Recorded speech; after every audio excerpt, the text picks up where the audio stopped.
So let's talk about identity. Most of our conversation time is spent chatting about people, but the individuals we talk about aren't always around, and they might not even be people we know. Thankfully, language is up to the task, with handy words like she and them, to help us keep track of who's who. And while this cast of linguistic characters might seem too small for the job, pronouns play a wide range of parts from one sentence to the next, although the roles they take on aren't without limits. Let's take a closer look at just how versatile pronouns really are. I'm O.T. Lieberman, and this is the Ling Space.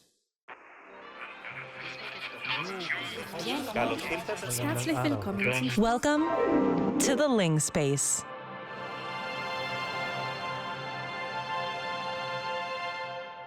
In our episode on relative clauses, we mentioned that one way to think about pronouns like he and they is as variables, like the x's and y's you see in math. That's because they don't have a fixed value. The people they point to can change from one use to the next. But their behavior can get a little tricky, so it's worth thinking carefully about whether this idea actually holds up. Personal pronouns like I and you seem easy enough. They generally pick out either the person communicating or their audience. And while we'll have more to say about them in the future, we'll focus on third-person pronouns for now, since they give us plenty to talk about by themselves. In fact, let's go ahead and start with pronouns like themselves, reflexives. We've mentioned before that reflexive pronouns in sentences like Sarah saw herself in Beth are pretty restricted. They always have to point to some other part of their own clause. When they try pointing to someone outside their clause, we get sentences like, Sarah saw that Arthur was trying to help herself, which just doesn't work, assuming you want herself to jump over Arthur and get to Sarah. So it looks like reflexive pronouns always connect up to some nearby noun phrase, which we'll call their antecedent. As long as the sentence is put together in the right way, reflexives end up being referential. They pick out exactly the same individual their antecedent does. In other words, the two of them co-refer. But this can't be quite how it works, at least not all the time. Take the sentence, everybody thought of themselves as unique. Here, it's not like the group is collectively thinking of itself as unique. Instead, each individual member thinks they're unique, so the sentence means something more like, for every individual X, X thinks X is unique. The reflexive pronoun doesn't seem to be pointing to everybody as a whole here, like it did with Sarah in our first example. So just how do these meanings come about?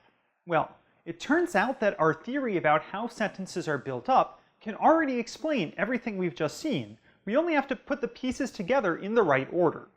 The first step is to understand that when a reflexive pronoun points to another part of the sentence it's in, it's not so much that those two parts of the sentence both refer to the same thing. It's more like they've been painted the same color.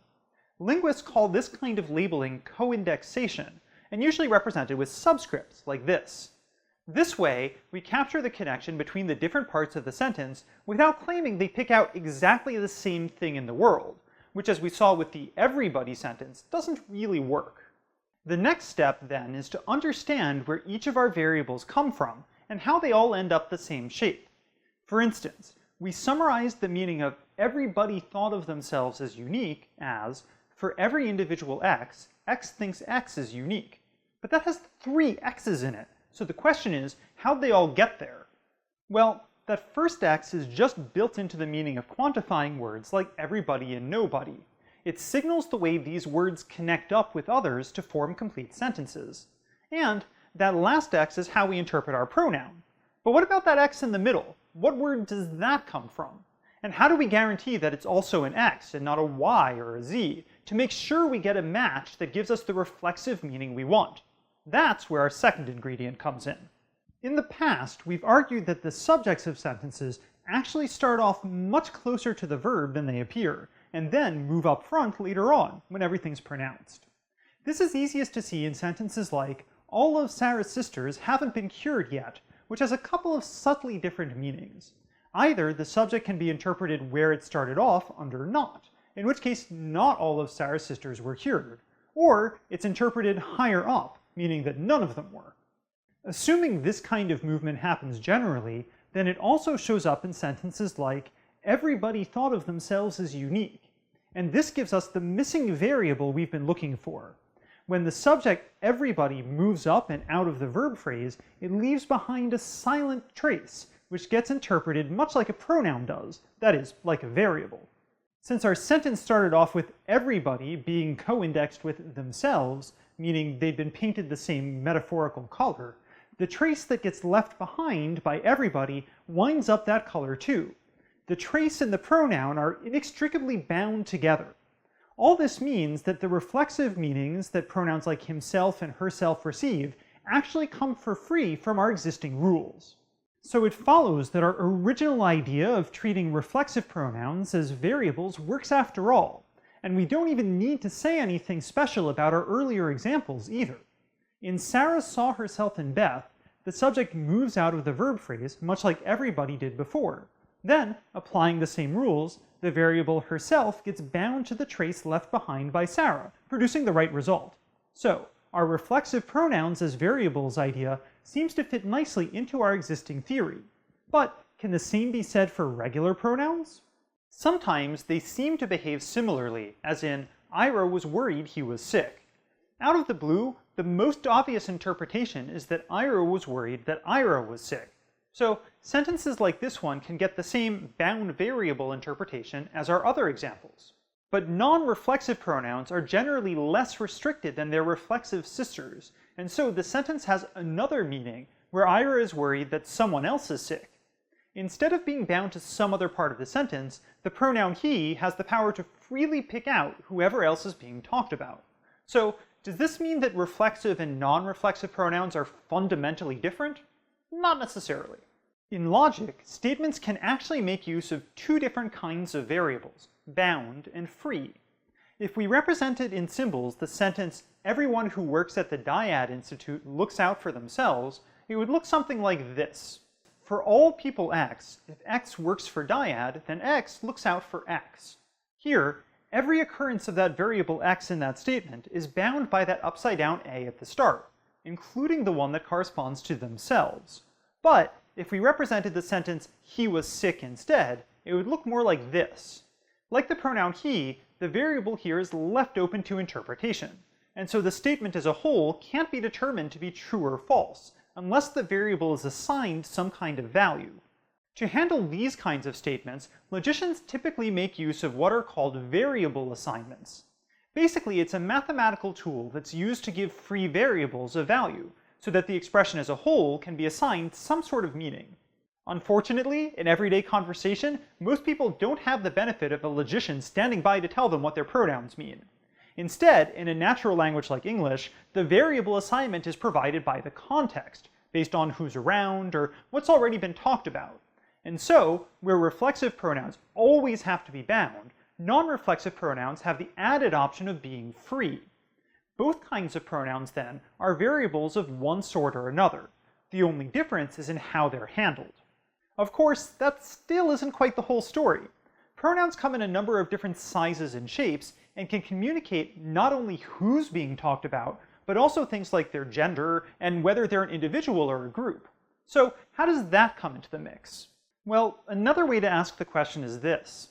Is information about gender and number, etc., part of what's asserted or part of what's presupposed? If you think back to our episode about the difference between words like believe and know, we claimed that they essentially mean the same thing, except that know also presupposes or takes for granted that the following sentence is true, while believe makes no such assumption.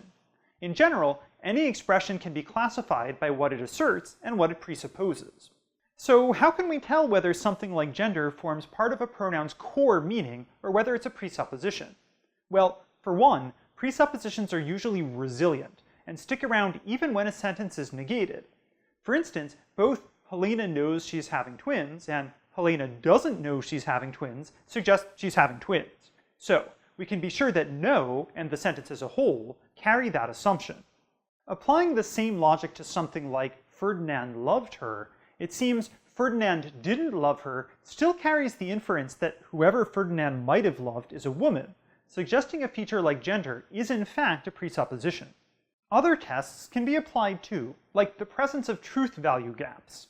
When a sentence carries a false presupposition, it can often be difficult to judge whether it's straightforwardly true or false, leaving a kind of a gap.